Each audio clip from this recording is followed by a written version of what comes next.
So if you're struggling to get customers, I want to help you to figure out why you're struggling so that you can fix that. Because if you're struggling to get customers, you don't want to continue to do that, because that's going to affect your revenue, that's going to affect your customer acquisition, that's going to affect your business. It could cause you to be out of business very shortly. So we have to address struggling to get customers. How do you address that? Well, you need to take a look at what you're currently doing.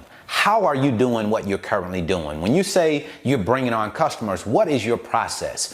What is your method to your madness? How do you get a customer from just talking to that customer on the phone to now they're sending you freight, giving you opportunities to bid on that freight? How do you do that? What is your design process? Now, I will tell you this. If you don't have a process, you're very likely going to be struggling even more. And the longer you don't have a process in place, the longer you'll struggle. Now, we'll all struggle when we first get started because we're new, but don't prolong the pain. Don't stay in pain longer than necessary by doing things randomly, because in this business, when you do things randomly, you get random results. So we want to make sure that we are doing something that we do every time. We have a design process, a design way or method to the madness, so that we can continue to bring on customers and do that consistently. And that's how you stay in this business. Now, what I see 99% of new freight brokers doing wrong is, yes, they're reaching out to customers, and that's good. We need to engage customers in order to get them to do business with us, in order to give them the opportunity to see our service, see what it is that we offer. We have to call those shippers and talk to them. So I'm A-okay with you engaging shippers. That's what you should be doing. But here's what you miss when you're talking to shippers. Yeah, you're saying, hey, this is Brandon over at Alliance Logistics. We were just giving you a call today to find out if we could help you move some of your FTL or your LTL freight. That's good. That's a basic way to get started. Now, we don't want to stay there. We want to graduate from that at some point. But as long as you are doing that when to get out of the gate, I'm okay with that. I'm perfectly okay with that. Maybe that'll get you over the nerves and you'll start to develop more and more and say things a little bit differently as you develop. But that's okay to get started with. That's going to win you some customers. May not a whole lot of customers, but you're going to get some customers doing that. With that said, there's also some things that I think you really need to pay attention to as your offer is concerned. You see, if I just call somebody and said, hey, we want to help you move some of your FTL or your LTL freight, can they really see what's in it for them?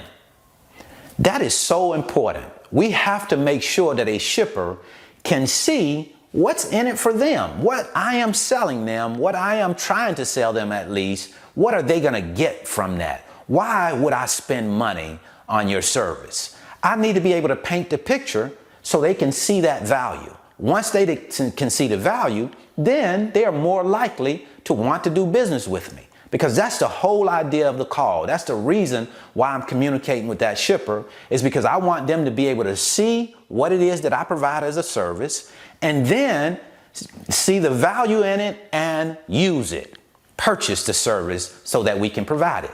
That's the whole idea. So we have to paint that picture so that they can see it. Now, once they've seen it, then there's another part that you're failing to give them, right?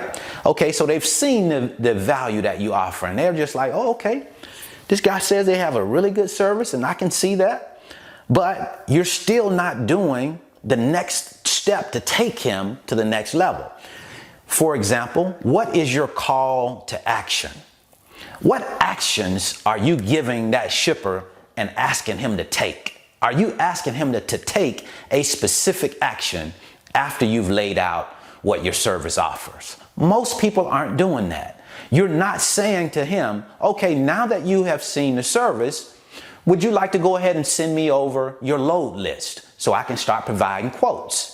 Now, that's going straight for the jugular. That's going straight for the business. And there's absolutely nothing wrong with that. Some people might say, hey, now that you've seen the service, I would like to go ahead and send you over my setup package. And once you've taken a look at it, I'll give you a call back tomorrow and answer any questions. You see, what you're doing then is you're saying to him, okay, we've talked about it. I've showed you what's in the service. Now I want to send you my packet. And if you have any questions on it, I want to answer those questions for you tomorrow, 24 hours later, whenever you set up that call. Now you have a follow-up call set up and you get to go ahead and give him a call and find out what's next. But you always want to give him or her, the shipper, something to do, an action step to take to move you closer to doing business with that shipper. Many of you fail to show that shipper what's in it for them and to give them a call for action. So when you don't do that, the call doesn't go anywhere. We are not just calling shippers just to practice our speech. We are calling shippers to get them to do business with us. Here's what you need to understand. Shippers are already doing business with other freight brokers, other carriers. The only thing that you're trying to do is to get them now to do business with you. So you need to have a designed process, a way that you go about doing that. And two things that you certainly should include is showing the shipper what's in it for them, and then of course, giving them a call to action. So that's what I wanted to share with you today. Going through the process of acquiring customers is usually a struggle for most of us because we've never done it before. But as you start to do it, as you get used to it, as you start to practicing designed ways, designed methods of bringing on customers, things will get a whole lot better. That's what I wanted to share with you today. I certainly hope this information has been helpful. If you want to learn more about the freight broker business, I'll leave a free link in the description. It's my 5-video series titled How the Load Movement Process Works. It'll give you a chance to come into the office with me, watch over my shoulder as I move loads, talk to those shippers, talk to those carriers. That way you can get a better understanding of how this business works before you come into it. And then if you want to know more about how you can transition from a part-time freight broker to a full-time freight broker, I'll leave a free video right here.